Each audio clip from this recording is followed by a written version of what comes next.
На гэтым тыдні прыём грамадзян па асабістых пытаннях правёў старшыня раённага выканаўчага камітэта Александр Ціток.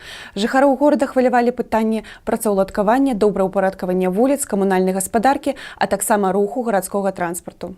На асабісты прыём звярнуўся шклаўчанін Пётр Падымака. Дом па вуліцы Паркавай, у якім ён пражывае, патрабуе капітальнага рамонту. Працякае дах, праблемы з атапленнем, згнілі каналізацыйныя трубы. Што не мудрагеліста, дом пабудаваны 46 гадоў таму, і ніякага рамонту з таго часу там не было. Александр Іванович загадаў дырэктару жылкамгаса Сергею Полуяну разабрацца з гэтым пытаннем. Пятру Падымака растлумачылі, што ў наступным паўгодзе спецыялісты зробяць праект капітальнага рамонту, а выкананне плануецца ў 2021 годзе. А пакуль супрацоўнікам жылкамгаса абязалі выканаць магчымыя рамонтныя работы па ліквідацыі непаладак. Па пытанню добраўпарадкавання вуліц звярнулася жыхарка раёна Зарэчча. Паводле яе слоў, некалі пасёлак, а цяпер частка горада знаходзіцца ў неадпаведным выглядзе. Пустыя дамы, бесхозныя пабудовы, някошаны бур'ян. Александр Іванович адзначыў, што праблемы жыхароў Зарэчча часта падымаюцца на прыёме грамадзян. І ўжо вядзецца актыўная работа па навядзенню парадка на гэтай тэрыторыі. А таму старшыня райвыканкама паабяцаў, што асабіста пракантралюе рашэнне дадзенага пытання.